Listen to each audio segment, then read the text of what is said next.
Durante o mês de setembro, para dar visibilidade à campanha de prevenção ao suicídio, o que chamamos de Setembro Amarelo, muitos monumentos e prédios públicos adotam iluminação na cor amarela em suas fachadas.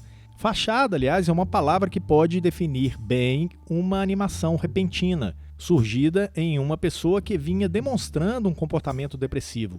Esse é um dos exemplos que demonstram que, na prevenção ao suicídio, não existem comportamentos suicidas óbvios.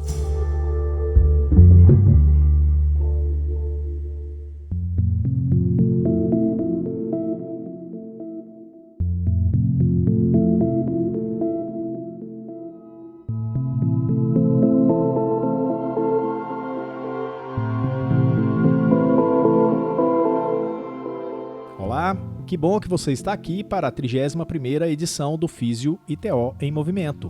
Tudo o que rola na fisioterapia e na terapia ocupacional em um só podcast. Este é um conteúdo produzido pelo CREFITO 3, que é o Conselho Regional de Fisioterapia e Terapia Ocupacional da Terceira Região, uma autarquia que é responsável pela fiscalização profissional do Estado de São Paulo. Esta iniciativa é especialmente produzida para você que é ou sonha em ser fisioterapeuta ou terapeuta ocupacional.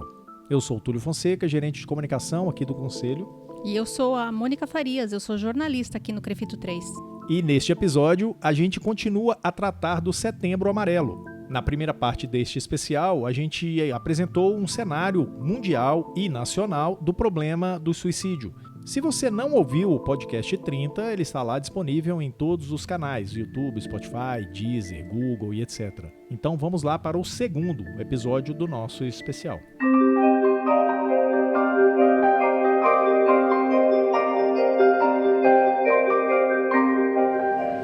Você se cortava antes, mas isso você ficou muitos anos se cortando, porque esse é um dos sinais. Esse é um dos sinais que os profissionais de saúde têm que observar. Se a pessoa se corta, você se cortava como? Com gilete. Eu abria gilete e me cortava. Ele ficou 3 anos seguidos, eu não passava um mês sem me cortar. É um vício real, era o meu vício. Qual que era a motivação para, assim, você sabia que aquilo ia doer? Senti alguma coisa. Eu não sentia nada, em nenhum momento. E eu queria sentir alguma coisa.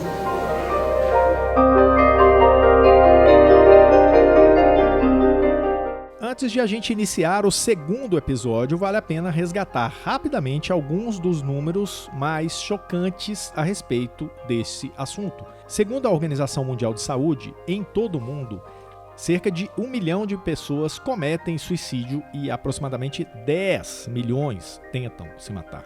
No Brasil, o Ministério da Saúde registrou mais de 11 mil mortes por suicídio em 2016, 32 pessoas por dia, uma a cada 45 minutos. A campanha Setembro Amarelo deste ano chama a atenção para o aumento do número de suicídios entre crianças e adolescentes no Brasil. Neste segundo episódio do podcast especial sobre o Setembro Amarelo, a gente vai continuar a apresentar a visão e a experiência das nossas duas entrevistadas do programa anterior, as terapeutas ocupacionais, a doutora Patrícia Luciane Santos de Lima e também a doutora Fábia Della Piazza. Agora elas estão acompanhadas também pela doutora Priscila Cordeiro, terapeuta ocupacional que tem bastante experiência na área da saúde mental. E a abordagem da terapia ocupacional sobre o risco de suicídio, seja entre o público jovem ou sobre a população adulta, é bastante voltada para aquilo que é o próprio coração da TO, a busca de significados pelo indivíduo, o acolhimento, a escuta. E essa escuta é mais importante do que se pode imaginar, Túlio.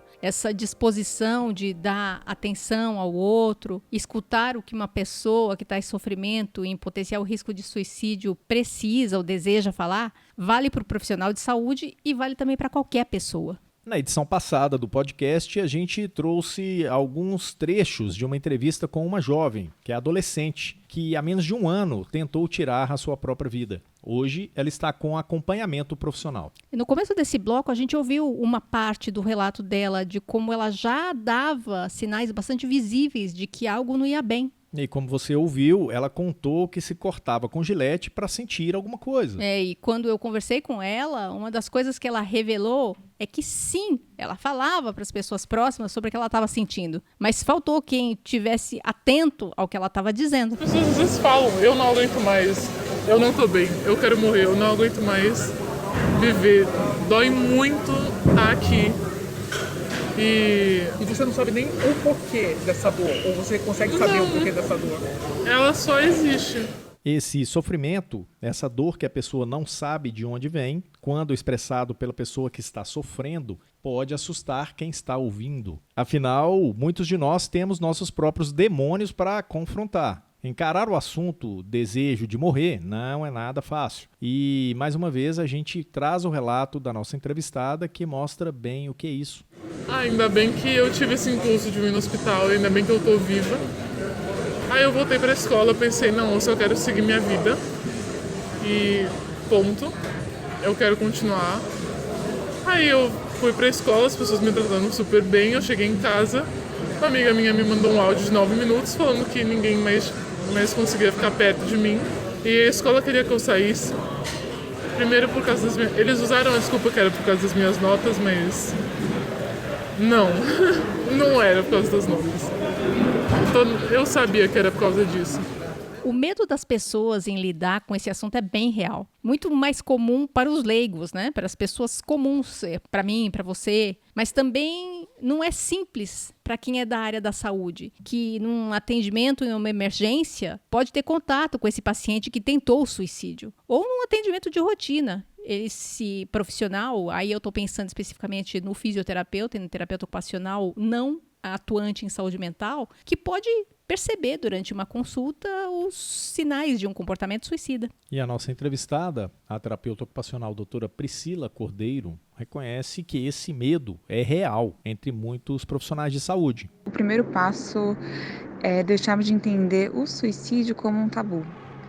A gente precisa superar isso, assim, entender que falar de suicídio é necessário, né? A gente entende ainda muito essa temática de fato como um tabu. Temos dificuldade de falar sobre isso abertamente.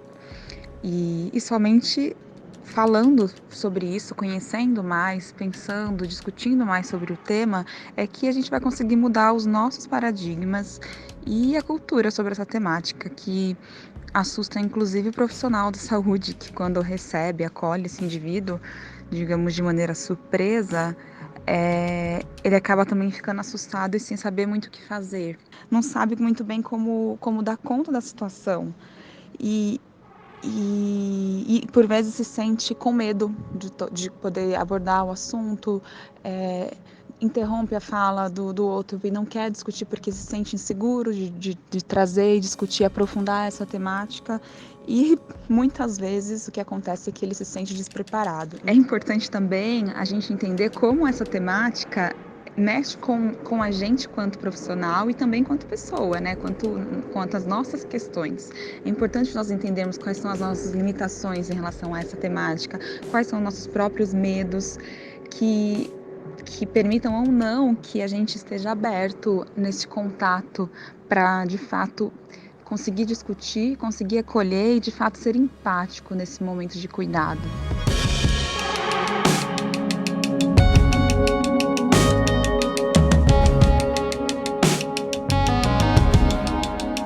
Esse sentimento de medo, de insegurança para lidar com essa situação de uma pessoa em risco de suicídio, talvez está na área pelo fato de a vivência profissional em questões mais ligadas à saúde física e as ferramentas de suporte diagnóstico costumem ser a regra do dia a dia do profissional. Ele não está acostumado a lidar com o que ele não sabe trabalhar ou com o que ele não pode diagnosticar com uma ferramenta conhecida. Na saúde mental isso é bem diferente, como explica a terapeuta ocupacional, a doutora Fábia Della Piazza.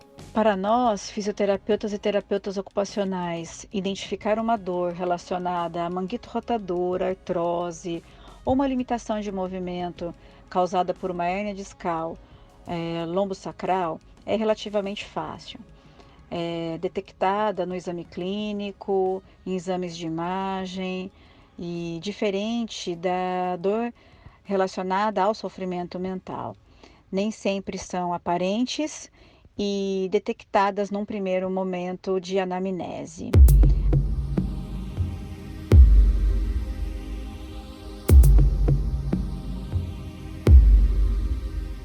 E como citou a doutora Priscila, mesmo o terapeuta ocupacional pode se sentir pouco aparelhado para trabalhar essa situação específica.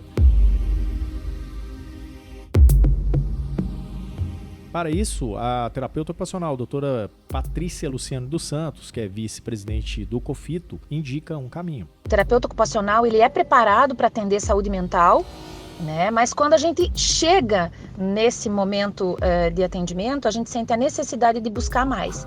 Então aí a gente vai procurar cursos alternativos e que acrescentem uma técnica a mais, a gente vai procurar avaliações, testes validados, né, para embasar o nosso fazer. E outra coisa que conta muito é a nossa vivência na saúde mental. Então, a prática do terapeuta ocupacional faz muita diferença. Um feeling para poder, uma capacidade de observação muito grande para poder dizer, opa, peraí, que esse sinal neste indivíduo não é comum. Pode ser naquele ali, mas neste não. A respeito das possíveis condutas a serem adotadas com o paciente em risco de suicídio, é bem natural, nessa nossa sociedade altamente hospitalocêntrica, medicamentocêntrica, acho que essa palavra nem existe, né? Mas dá pra entender do que se trata, né? Sim. Numa sociedade em que acredita que a única solução possível de todos os problemas de saúde seja pela via medicamentosa, a terapia ocupacional entende que é possível uma aproximação diferente, como explica a doutora Priscila Cordeiro. Quando a gente fala sobre a temática do suicídio, a gente precisa pensar o quanto é delicado quando a gente pensa somente no cuidado via hospitalização e medicalização do cuidado.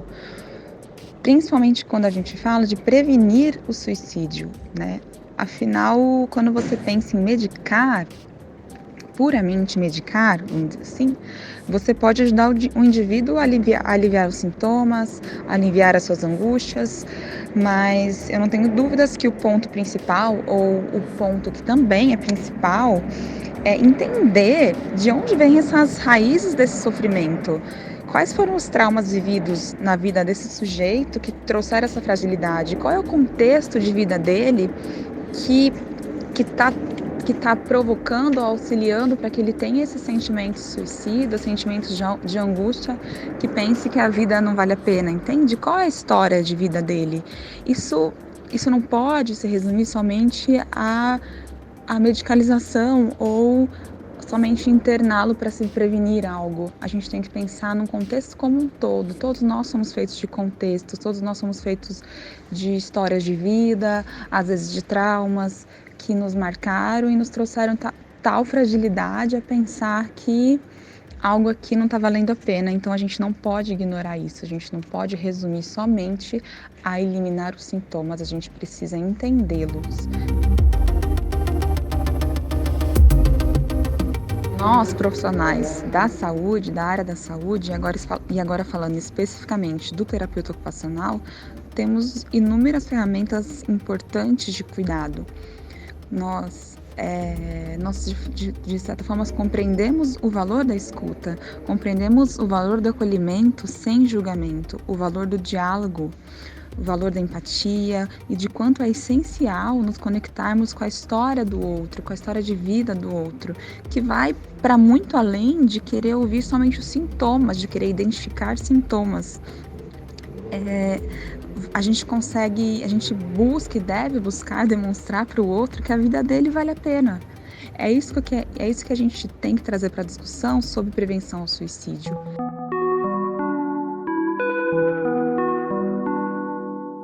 Recentemente eu estive na Dinamarca buscando estudar novas formas de abordagem em saúde mental e eu posso garantir para vocês que o valor da escuta vem sendo colocado como um fator de cuidado essencial para a prevenção e o cuidado em saúde mental, assim como ou ainda mais importante que puramente a medicação.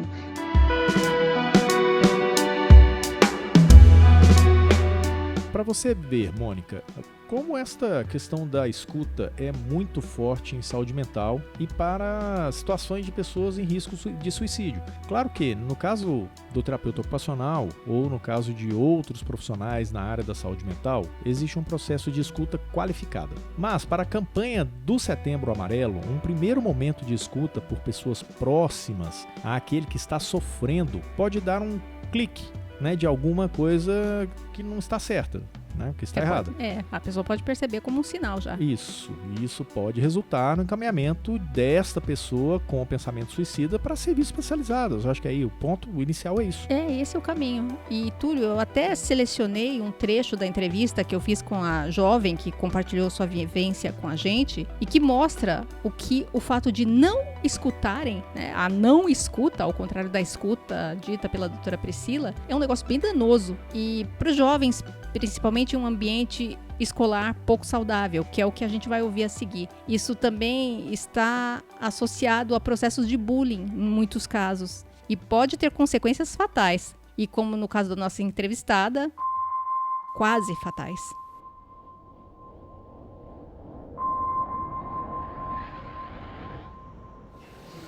Eu meio que sabia o que eu tava fazendo, mas eu não tava pensando. Eu só falei, eu não ligo mais. Eu vou fazer isso, se eu morrer ninguém se importa. Eu tomei tudo com muita vodka, eu tava na escola. Na verdade eu tinha tomado uma parte dos remédios e era um dia que eu tava meio mal. E uma menina da minha sala foi no fundo da sala onde eu estava e falou pra mim: não, se você tá mal, por que você não se mata logo? E eu falei pra ela o que aconteceu.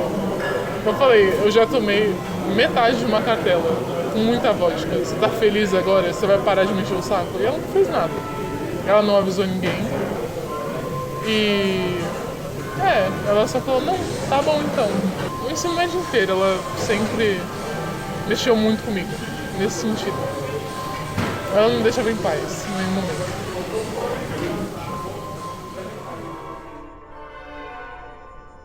Sobre a necessidade de acesso a uma escuta qualificada, isso preocupa a gente um pouco, Mônica. Pelo relato que a doutora Priscila faz a respeito dos pontos de acesso. Não é todo município que conta com um CAPS-IJ, ou com um CAPS-AD, ou mesmo com um CAPS, que seja CAPS. Vamos ouvir a doutora Priscila. Então é muito urgente que a gente saiba pensar e falar sobre estratégias de prevenção para essa galera. A gente precisa nas escolas falar sobre esse tema, a gente precisa na comunidade falar sobre esse tema. Precisamos auxiliar os profissionais da atenção básica, das unidades básicas de saúde, a como acolher esse pessoal, não só o público jovem quanto aos demais, porque também é um cuidado que pertence à atenção básica, não somente aos CAPs. Isso é muito importante, porque a gente não está falando de uma questão exclusivamente de saúde mental. A gente nunca fala exclusivo de saúde mental quando a gente fala de ser humano, né? Nós precisamos de um cuidado integralizado.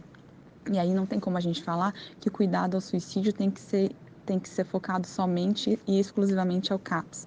A gente tem que trazer essa discussão, inclusive, para a atenção primária, que é tão importante quanto. E entre as formas de buscar ajuda ou buscar mais conhecimento sobre o tema, a gente pode ir pensando aí, como eu falei inicialmente, a saúde mental ela não pode estar exclusivamente dentro de um CAPS, ela precisa estar também na atenção primária. Os profissionais da atenção básica precisam estar capacitados, precisam ter conhecimento sobre a temática da prevenção ao suicídio, sobre como acolher um sujeito que tem pensamentos suicidas. E a gente precisa mais apresentar para a comunidade em si quais são as formas de buscar ajuda. Eu atuo num CAPS atualmente e aí eu posso falar também quanto CAPS que nós temos ali espaços de acolhimento diários que não tem necessidade de um encaminhamento. Então, o sujeito não precisa ter um encaminhamento para buscar ajuda. Nós estamos no serviço porta aberta, ele vai lá e ele vai ser acolhido por um profissional que vai fazer essa escuta qualificada, inclusive quando ele estiver nesses momentos mais delicados de pensamento suicida, ele vai ter sempre alguém para escutá-lo, sempre alguém para acolhê-lo, sempre alguém pensando que a escuta é de fato importante. As estratégias não podem ser pensadas somente no âmbito do CAPS, por exemplo, mas precisam ser pensadas em rede. É essencial que essa discussão e as ações de acolhimento relacionadas a esse tema seja cuidada no âmbito interdisciplinar e intersetorial, não somente dentro de um espaço que se pensa que é um cuidado exclusivo de saúde mental. Não é disso que a gente está falando e não é assim que a gente tem que pensar.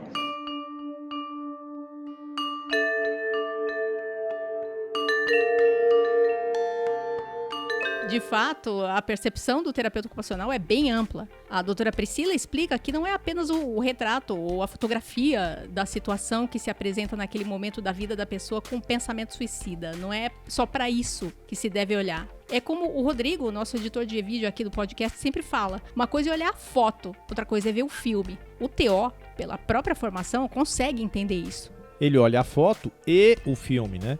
E é isso mesmo que a doutora Priscila Cordeiro fala com a gente. Nós, terapeutas ocupacionais, temos um diferencial quanto profissional quando a gente pensa no processo de ressignificação dos papéis ocupacionais. Então, o cuidado ele é pensado de forma contínua, ele não pode ser pensado somente de uma forma pontual, né? Ele deve ser pensado também junto a diversos setores de cuidado, no campo da saúde, no campo da ciência social, da educação, de proteção e muitos outros em que o terapeuta ocupacional pode e deve estar inserido. E nós, quanto terapeutas ocupacionais, temos um diferencial da percepção desse cuidado quando a gente pensa sobre a reorganização das rotinas, sobre auxiliar no processo de identificação de novos papéis, novos interesses, desejos, planos de vida, para além da compreensão que o suicídio se torne uma única saída. E em cima dessa percepção, o profissional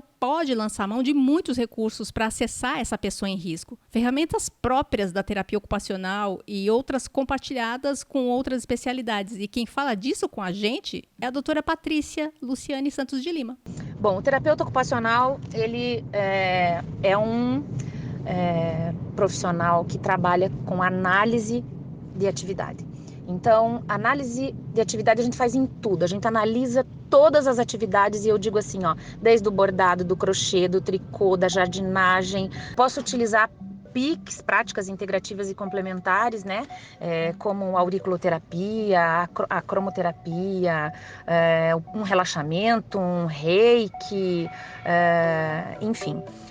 Então, o terapeuta ocupacional pode utilizar todas as ferramentas de que ele dispõe, se ele achar que aquele paciente vai se beneficiar. Ele pode usar um apanhado de ferramentas com um único paciente.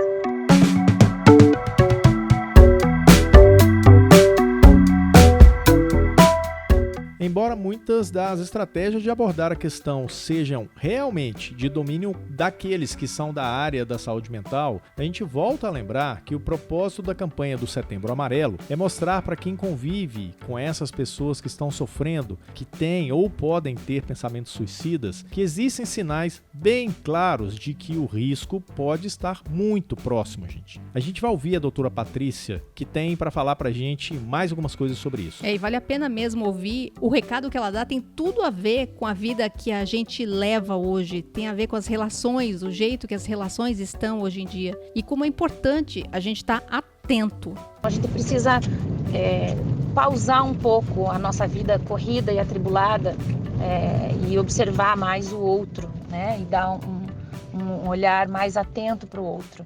Porque senão vai passar batido e aí a gente, quando vai saber da notícia, já aconteceu.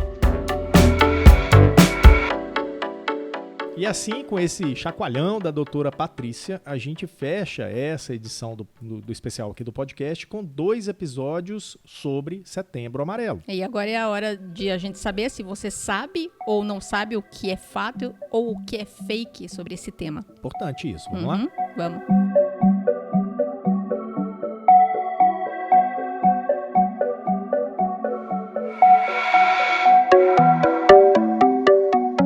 Antes de a gente apresentar o fato ou fake de hoje, uma pergunta. Você sabe o que é isso aqui que a gente vai fazer agora? Pois é, esse é um quadro do Crefito 3 que propõe alguns testes a quem está nos ouvindo. A cada afirmativa nossa, queremos saber de você se aquilo que a gente disse é fato ou se é fake mesmo. Agora nós desafiamos o profissional. E para quem ainda não sabe como participar, acompanhe no fim de semana o Stories do Instagram do Crefito 3, no Twitter também e no feed do nosso Facebook. O resultado a gente traz aqui para o programa e você fica sabendo se acertou ou se errou. E ainda ganha uma pequena explicação sobre o tema de brinde. Vamos então à primeira afirmação deste episódio? Vamos lá. Mônica, fisioterapeutas e terapeutas ocupacionais do Brasil querem saber.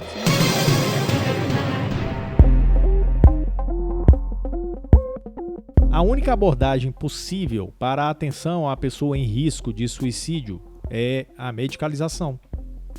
É fato ou fake? Túlio, para essa pergunta, 3,23% das pessoas responderam que é fato e 96,77% responderam que é fake. E a maioria acertou. Realmente, a única abordagem possível não é o uso de medicamentos. Existem abordagens alternativas, como a própria doutora Priscila falou durante as entrevistas, os trechos de entrevista dela que a gente apresentou. Então, a afirmação é fake.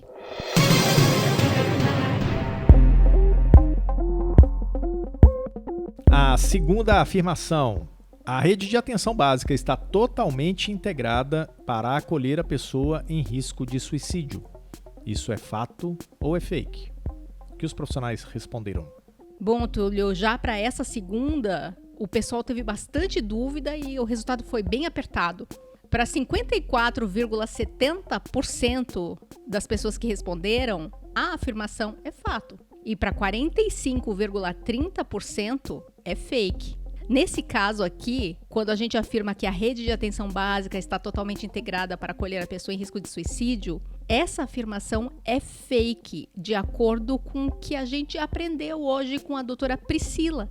Existe sim a integração da rede geral. Agora, a integração para esses casos específicos de suicídio ainda está muito aquém do que é ideal. Então, a resposta certa é fake. Ela ainda não está totalmente integrada para receber casos de suicídio de forma adequada e fazer o encaminhamento adequado.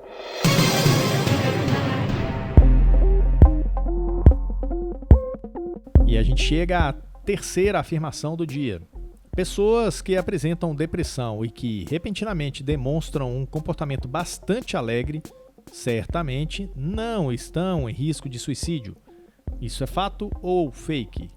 Túlio, e nessa afirmação as pessoas estavam bem atentas. Para 11%, a afirmação era um fato. E para 89%, essa afirmação é totalmente falsa, é totalmente fake. E eles estão certos. O fato de a pessoa ter uma mudança repentina de humor talvez seja até um indicativo de que o risco do suicídio pode estar até mais próximo. Uma mudança de deprimido para super animado é algo para se prestar atenção, conforme conversou com a gente a doutora Patrícia Santos de Lima. Na semana que vem a gente tem um assunto novo aqui no Fato ou Fake. Fique de olho no stories do Instagram, em nosso Twitter e também em nosso Facebook. Não deixe de responder.